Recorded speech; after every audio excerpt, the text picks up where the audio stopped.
Assalamualaikum warahmatullahi wabarakatuh. Selamat pagi. Waalaikumsalam. Selamat pagi, Pak. Pagi, Pak. Waalaikumsalam. Pagi, Pak. Pagi, Pak. Tadi ada sedikit gangguan teknis. Ada dosen yang bikin jadwal pas kita mulai Zoom meeting. Jadi saya terkeluar beberapa kali. Itu contoh dosen yang tidak melihat jadwal ya.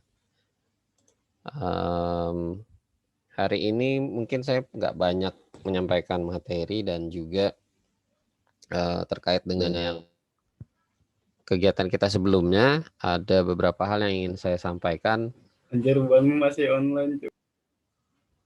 Tolong itu ya di mute yang sudah ikut join di perkuliahan, silahkan di mute. Kemudian koordinator kelasnya juga tolong kalau ada anggotanya yang masuk tanpa di mute, silahkan di mute. Sudah saya jadikan co-host soalnya. Baik, Pak. Baik, Pak. Dan mulutnya tolong dijaga kalau lagi di unmute ya. Ngomong yang sesuai dengan etika akademik. Oke, saya lanjut. Terkait dengan kegiatan kita yang kemarin, tentu saja Anda harusnya sudah menyelesaikan course ArcGIS online kemarin. Trainingnya itu ya ArcGIS online yang basic. Kemudian Anda juga pasti sudah memperoleh sertifikat kalau misalkan Anda sudah menyelesaikan dan eligible untuk mendapatkan sertifikat. Silahkan Anda upload sertifikatnya di Google Form yang sebentar lagi saya kirim di kolom chat.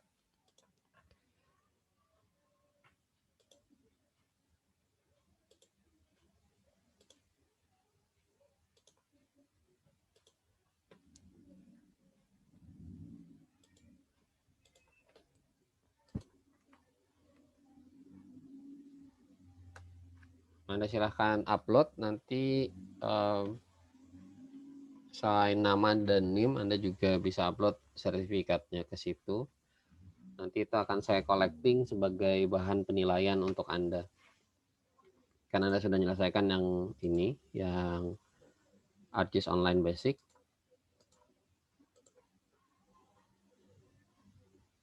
Ini cuma 1 jam 50 menit, ya satu perkuliahan lah ya. Anggap atau 1,5 perkuliahan. Kalau misalkan ada yang belum selesai, silahkan Anda selesaikan hari ini.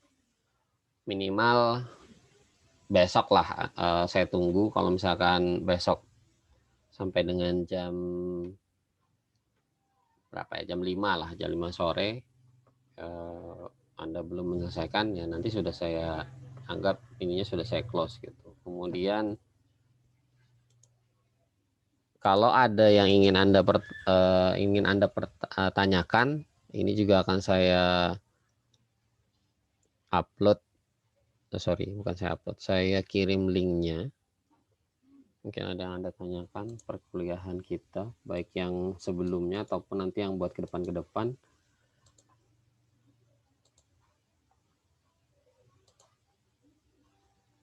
Saya taruh di kolom chat.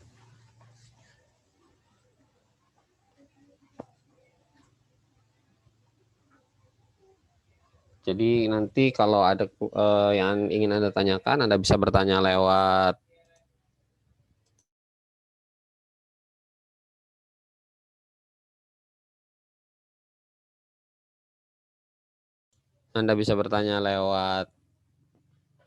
grup kita, atau mau bertanyanya lewat Google Form yang saya kirimkan di kolom chat, itu juga boleh. Baik, Pak. Oke. Hari ini kita agak flashback ke belakang tentang GIS. Mungkin Anda sudah pernah kuliah sistem informasi semua, dan di sistem informasi sih harusnya sudah disampaikan. Sistem informasi itu apa aja sih, kemudian komponennya dalam sistem informasi itu apa aja, kemudian penggunaannya sistem informasi itu bisa digunakan untuk apa saja dalam bidang apa saja. Nah, GIS atau Geographical Information System ini termasuk bagian dalam sistem informasi sebenarnya. Jadi bagian atau subset dalam sistem informasi. Sehingga kalau kita lihat komponen-komponennya nanti juga pastinya akan sama ya, nggak akan banyak beda jauh. Mungkin lebih spesifik kepada data, penggunaan, kemudian model analisisnya. Kira-kira seperti itulah.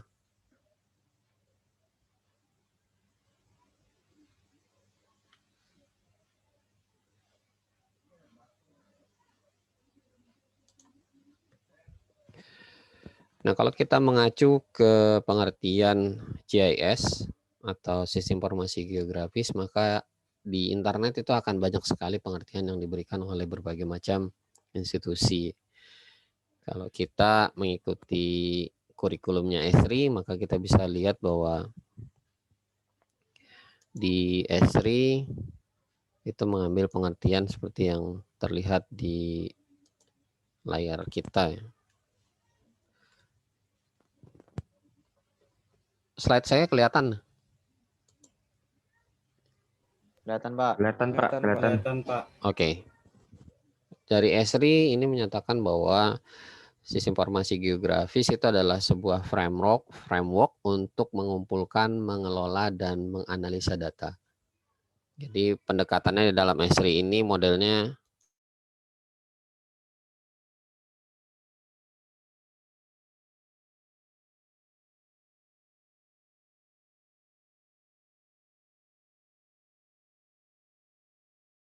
jadi dalam Esri ini modelnya dia menyatakan itu adalah sebuah kerangka kerja. Sebentar, ini ada chat Google Form-nya perlu izin ya. Nanti saya set ulang ya. Karena dia keperluannya buat internal di unmul.ac.id jadi harus di set ulang. Oke, nanti setelah inilah saya set ulang. Anda konsentrasi di perkuliahannya aja dulu, kalau ada yang mau ditanyakan dan upload itu bisa belakangan. Siapa?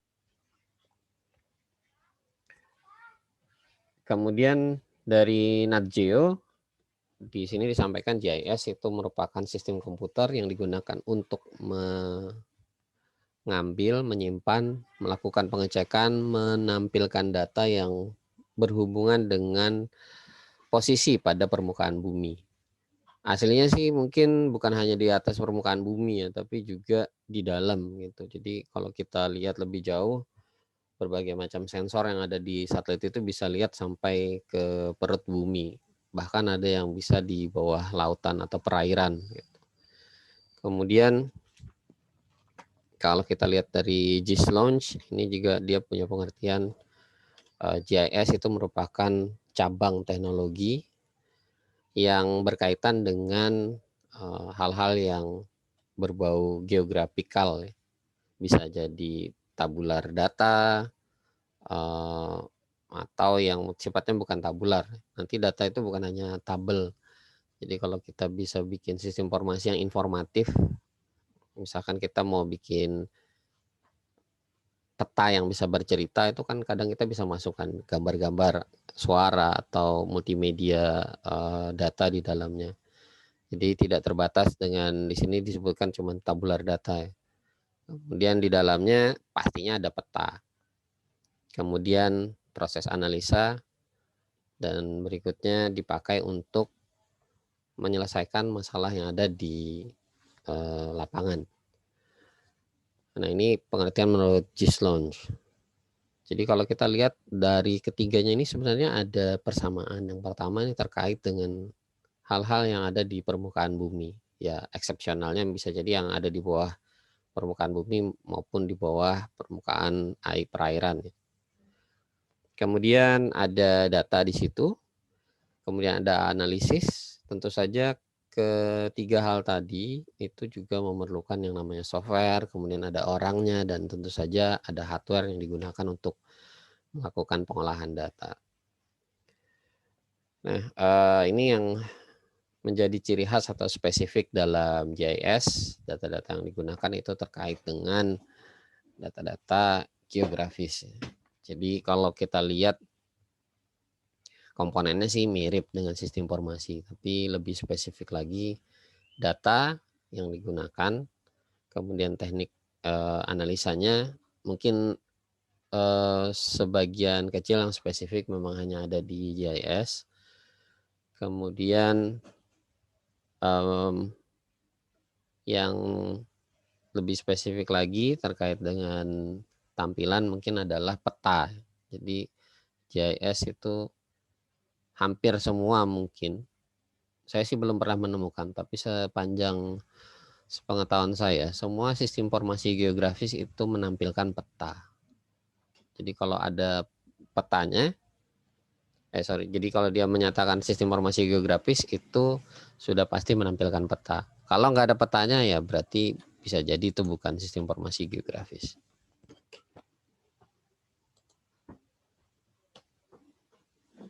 Nah, ini tadi sudah saya sampaikan beberapa komponen yang terkait dengan GIS. Ada hardware, software, data, people, atau orang yang menggunakan atau mengolah atau mengambil data, kemudian termasuk melakukan proses analisis.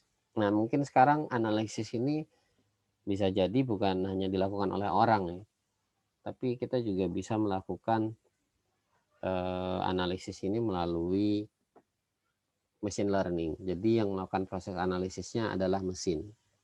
Jadi kita membuat model, modelnya itu nanti diperkenalkan ke mesin atau ke komputer. Nanti komputernya belajar.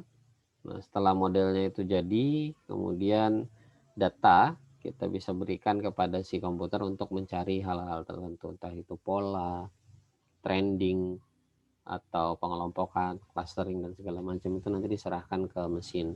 Nanti kalau Anda sudah kuliah machine learning, mungkin Anda akan lebih paham, oh ternyata machine learning seperti itu, dan bisa digunakan di dalam GIS. Beberapa kali Esri juga sudah melaksanakan semacam workshop dan seminar terkait dengan machine learning di dalam dunia GIS. Jadi analisis ini sekarang bukan cuma jatahnya manusia, jadi sudah bisa diserahkan juga proses ini kepada mesin.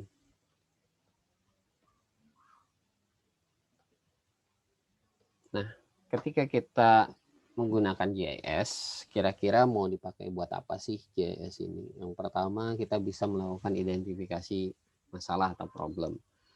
Contoh yang ada di Samarinda, identifikasi masalah banjir. Kenapa banjir bisa terjadi? Itu kan kalau kita tidak pernah ngelihat Samarinda, kota Samarinda secara utuh dari atas langit, kita nggak akan pernah tahu Samarinda itu seperti apa sih konturnya, Samarinda itu seperti apa, aliran-aliran sungainya dan segala macam. Tapi dengan adanya GIS kita bisa lihat pola aliran sungai, kemudian kalau misalkan ketinggian air naik, anggap misalkan pasang surut air, kayak misalkan bulan purnama, itu kan serentak pasang surut air, entah itu di laut, entah itu di sungai, itu pasti akan terjadi pasang surut. Tiba-tiba Samarinda banjir, misalkan. Samarinda banjir walau tanpa hujan. Nah, itu. Di jalan-jalan seperti Gatot Subroto misalkan, kemudian di Ahmad Dahlan, kemudian di mungkin sedikit ada di Arif Rahman Hakim dekat jembatan itu, saya lupa jembatan apa namanya. Kemudian di tepian di antara kantor pos dengan kantor gubernur itu juga kadang kerendam pas pada saat bulan purnama. Nah, itu kita bisa melihat hal itu terjadinya kenapa, masalah itu kenapa ya, karena ternyata itu adalah dulunya daerah serapan air atau itu memang daerah yang rendah. Nah, ini bisa kita identifikasi dengan menggunakan GIS. Kemudian kalau kita sudah ketemu masalah, kita bisa melakukan pengelolaan atau melakukan tanggapan terhadap masalah tersebut. Ya, kalau ada banjir terus kita mau ngapain kan? Atau kalau nanti suatu saat akan banjir, kita harus mengevakuasi warga itu kemana? Nggak mungkin kan kita mengevakuasi warga itu ke tempat yang lebih rendah, pastinya ke tempat yang lebih tinggi. Mungkin saya akan perlihatkan salah satu contoh peta yang biasa digunakan untuk pengelolaan bencana. Ini petanya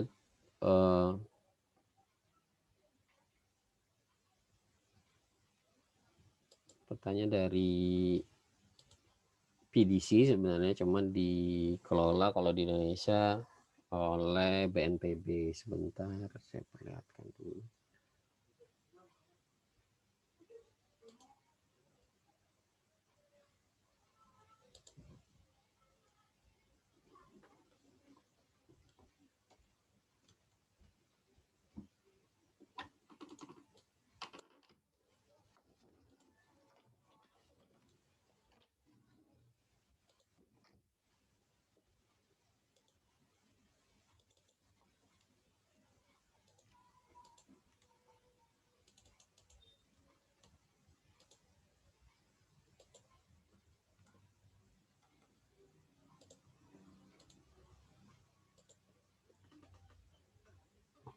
Nah, ini ya salah satu contoh peta kebencanaan. Ini dikelola oleh BNPB Indonesia. Sebenarnya ini sama dengan peta PGC. PGC ini juga mengelola kebencanaan tapi untuk global, untuk seluruh dunia. Nah, ini kita bisa lihat di sini ada banjir. Ini di Kalimantan Selatan masih banjir ternyata. Nah, itu kita bisa lihat. Kemudian ada gempa dan yang lain-lain. Kadang kita juga bisa lihat arah, nah ini arah hurricane atau topan, kemana dia perginya. Nah, ini. Jadi ketika kita bicara tentang mitigasi bencana atau kita berbicara apa yang harus kita lakukan, respon to event, maka kita bisa menggunakan GIS. Tadi contohnya cyclone atau hurricane atau badai, kita bisa tahu ada badai yang datang. Mungkin kemarin beberapa hari yang lalu juga Samarinda sempat kena badai ringan. Nah, itu kan kita bisa lihat sebenarnya di dalam GIS daerah mana yang terkena dampak badai, mana yang tempat kita bisa lakukan proses evakuasi. Nah, ini bisa kita lakukan dengan GIS. Kemudian dari dua hal tadi kita juga bisa melakukan hal-hal yang kita anggap prioritas. Ya, tadi contohnya kita bisa memprioritaskan sebuah wilayah untuk penanganan banjir. Karena wilayahnya cukup tinggi, kita jadikan wilayah tersebut sebagai tempat evakuasi yang itu tidak boleh lahannya dimiliki oleh warga atau lahannya tidak boleh dimiliki secara pribadi. Atau kita bisa buat di situ tempat penampungan untuk orang-orang yang terkena dampak banjir. Ya, kalau Samarinda kan paling jauh ya banjir lah. Yang kedua mungkin kebakaran. Jadi urusannya sama api dan air gitu. Nah, kita bisa lakukan ini sebagai tindakan pencegahan, mitigasi tadi, mitigasi bencana. Kemudian dari situ kita juga bisa melakukan proses monitoring. Kita bisa melihat apakah banjir yang terjadi di tempat kita itu semakin hari semakin surut atau semakin dangkal atau semakin ke sini setiap tahunnya semakin meningkat. Kalau saya sih berpikiran tuh sederhana. Semakin lama banjir itu semakin tinggi. Nah, kalau semakin tinggi kan berarti umur kita sebenarnya semakin bertambah gitu. Jadi semakin hari umur kita tuh semakin, bukan bertambah sebenarnya, berkurang lah, tapi usia kita semakin tua gitu. Tenaga kita semakin lemah. Kalau kita mau beli rumah yang ada di daerah perkotaan kan rata-rata kena banjir gitu. Memang secara secara letak geografis mungkin rumah di tengah kota itu jauh lebih dekat mau kemana-mana. Tapi kalau setiap bulan kena banjir gitu kan lama-lama kita capek juga bersihinnya gitu. Apalagi umur semakin hari semakin tua ya, lama-lama nggak ketanganan untuk membersihkan rumah akibat banjir ya. Lebih baik ke depannya beli rumah yang agak jauh dari kota tapi nggak kena banjir gitu. Nah, ini kan bisa sesederhana itu kita manfaatkan GIS. Kemudian kita juga bisa melakukan forecasting atau peramalan dengan GIS. Kita bisa melihat kayak tadi, ini kan forecasting sebenarnya. Kita bisa lihat arah pergerakan badai atau hurricane atau topan. Ini kalau belum kejadian dia forecasting. Nah, ini forecast, tulisan forecast, forecast. Tapi kalau sudah kejadian dia bukan forecast lagi. Nah, ini kita bisa lihat forecastingnya dia lewatnya kemana.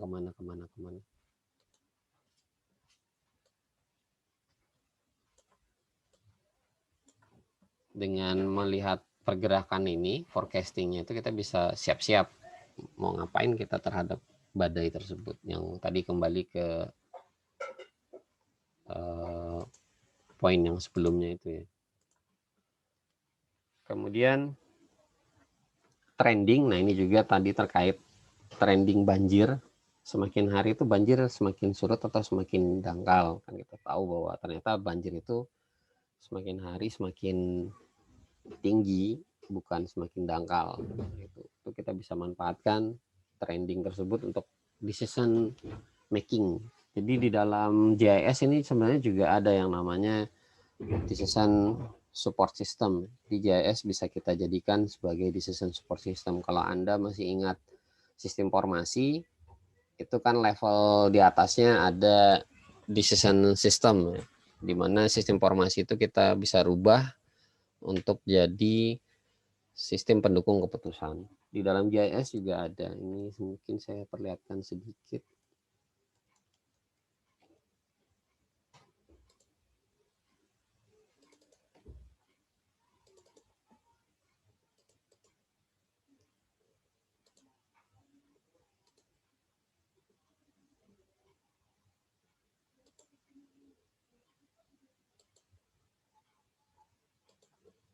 Nah, ini kita bisa bikin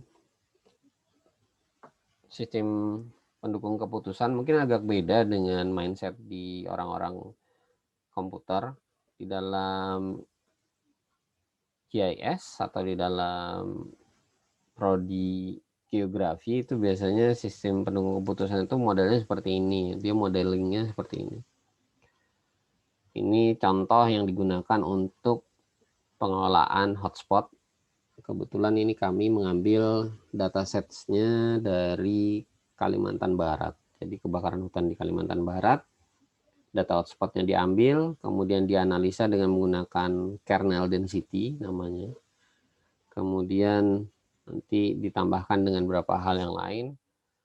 Nanti dilihat hasilnya seperti ini. Daerah yang paling rawan terjadinya kebakaran hutan dan lahan itu ada di kabupaten mana. Nah, ini nanti bisa dipakai untuk pengambilan keputusan buat penganggaran, misalkan berapa dana yang harus disiapkan untuk proses pemadaman karhutla.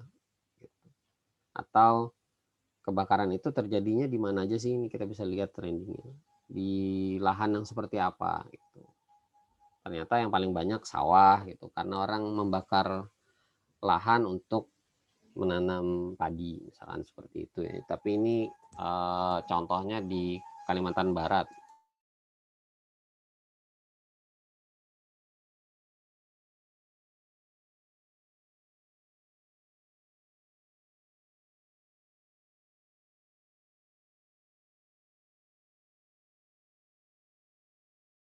Dengan melihat tren tersebut kita bisa pakai tadi ya buat pengambilan keputusan yang tadi contoh sudah kita lihat.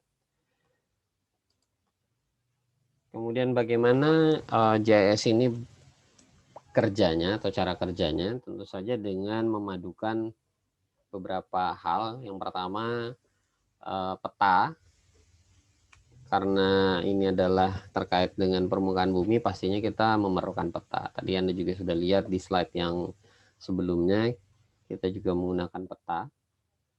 Peta inilah yang menjadi dasar nanti kita mau ngapain dengan hasil data ataupun analisa yang kita mappingkan atau kita tempelkan ke peta tersebut. Nah, kemudian yang berikutnya ada data. Tadi contohnya data titik hotspot yang ada di Kalimantan Barat. itu bisa kita taruh di atas peta, kemudian dari data itu kita bisa lakukan proses analisa. Kita analisa berapa tingkat kerapatan yang tadi kalau hotspot berapa tingkat kerapatan yang ada di suatu wilayah, kemudian berada di daerah apa, misalkan ternyata dia berada di daerah pertanian atau daerah penduduk, atau dia berada di daerah perkebunan. Nah, itu kan kita bisa lihat ternyata menurut hasil analisa berada di daerah pertanian. Berarti kan orang bakar lahan untuk bikin pertanian atau untuk bikin sawah. Nah, kemudian dari situ kita juga bisa bikin aplikasi atau apps. Di Esri itu kita bisa bikin apps, baik itu untuk survei, collecting data, untuk viewing data, dan untuk sedikit analisa sederhana lah ibaratnya yang kita bisa buat di dalam platform Esri. Jadi GIS ini sekarang sudah merambah ke berbagai macam platform juga, bukan hanya di desktop atau laptop, tapi juga sampai ke mobile apps. Yang paling sederhana mungkin yang sering Anda gunakan, ya ketika Anda pesan makanan dengan Grab atau dengan Gojek, maka di situ kan ada petanya juga. Itu sebenarnya juga bagian dari GIS. Bagaimana si sistem menghitung berapa jauh letak posisi Anda dari tempat pesanan Anda, kemudian berapa tarif yang harus dikenakan, kemudian estimasi waktu tempuh makanan tersebut untuk diantarkan kepada Anda, itu semua juga bagian dalam GIS.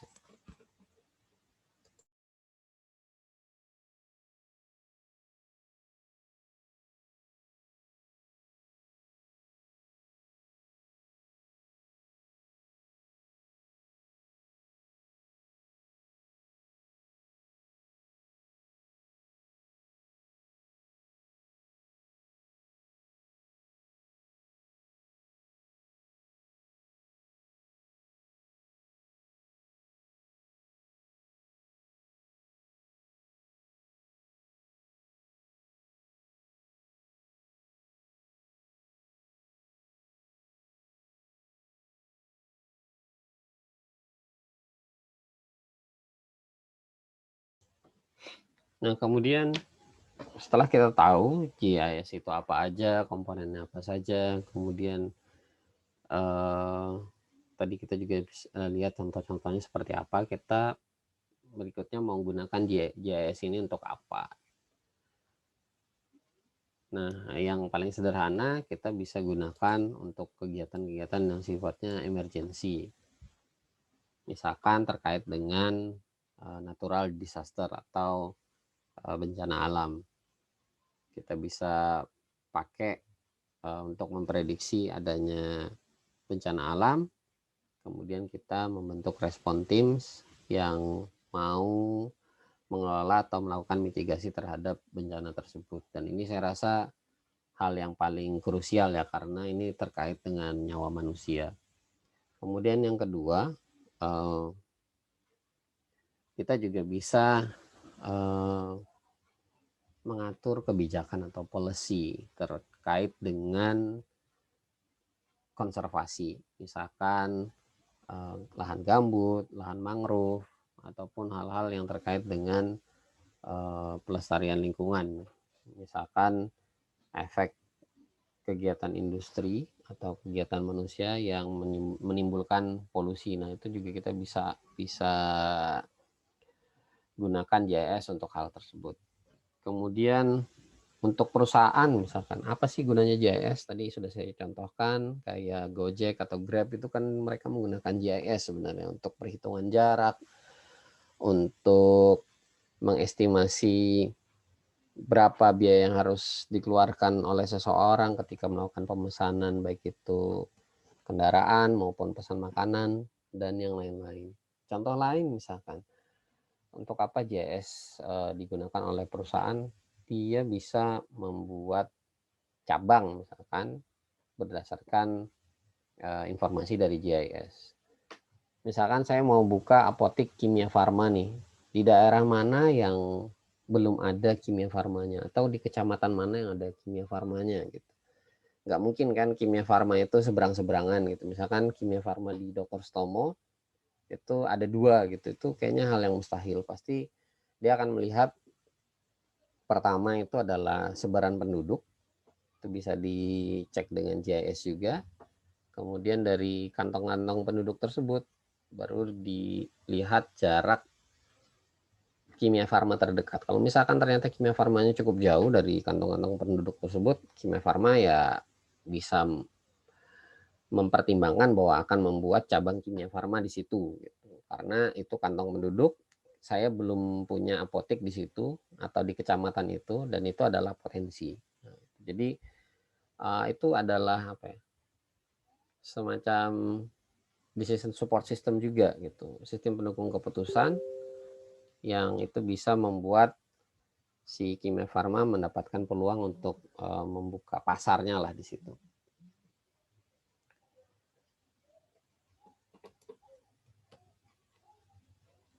Kemudian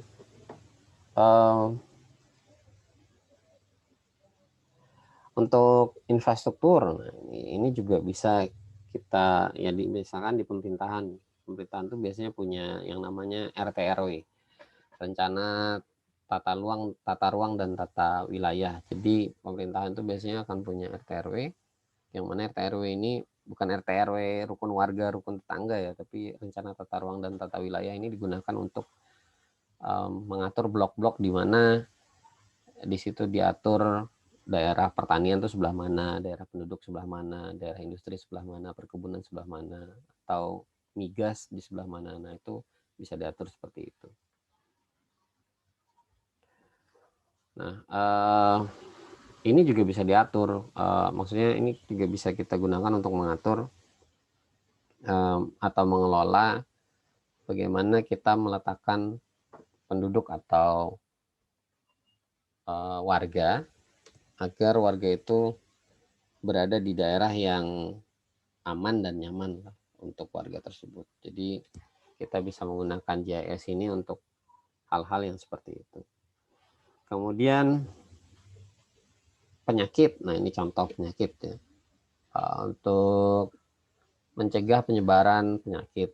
Makanya ketika Anda misalkan dari luar kota, yang dulu ya, kalau misalkan sekarang mungkin saya nggak tahu apakah masih diberlakukan atau enggak, disuruh lapor ke 112 kalau Samarinda, Anda berasal dari mana, daerah mana, kemudian termasuk mungkin kalau ada gejala yang Anda derita terkait dengan gejala-gejala COVID, itu digunakan untuk men-tracing orang dan men-tracing penyakit yang dibawa. Nah, ini juga digunakan GIS. Jadi pada saat pandemi seperti ini, GIS sangat vital fungsinya untuk proses tracing. Orangnya dari mana, kemudian pernah kemana saja, itu daerah mana aja yang pernah disinggahi, itu sangat vital terkait dengan pencegahan pandemi atau penyakit. Jadi dengan GIS kita bisa tahu bahwa orang ini ternyata berasal dari klaster awal-awal itu ya, awal pandemi klaster Bogor itu yang paling banyak. Kemudian kalau seperti sekarang ya mungkin sudah merata di seluruh Indonesia, tapi kita juga harus tetap waspada, harus tetap prokes, termasuk tracing ini masih tetap berjalan sampai dengan sekarang. Fungsinya nanti kita bisa melakukan ya pengambilan keputusan lagi, mau kita lockdown atau enggak gitu. Entah itu lockdownnya di tingkat kabupaten kota atau di tingkat provinsi seperti yang disampaikan oleh gubernur kita, atau satu negara gitu. Seperti Saudi Arabia, sekarang dia melarang 20 negara termasuk Indonesia untuk masuk ke Saudi Arabia. Nah, itu kan sudah menyangkut batas geografis sebenarnya, karena memang wajar kalau saya jadi pemerintah Saudi Arabia, saya melarang Indonesia untuk masuk ke Saudi Arabia. Karena apa? Karena memang kondisi pandemi di Indonesia sangat parah gitu. Daripada warga saya sakit, mending saya larang kedatangan orang Indonesia ke Saudi Arabia. Nah, ini bisa dilakukan juga dengan GIS. Jadi ujung-ujungnya juga pada satu titik GIS ini bisa kita bawa ke pengambilan keputusan. Oke, mungkin itu yang bisa saya sampaikan. Ada yang ingin ditanyakan? Ada yang mau nanya?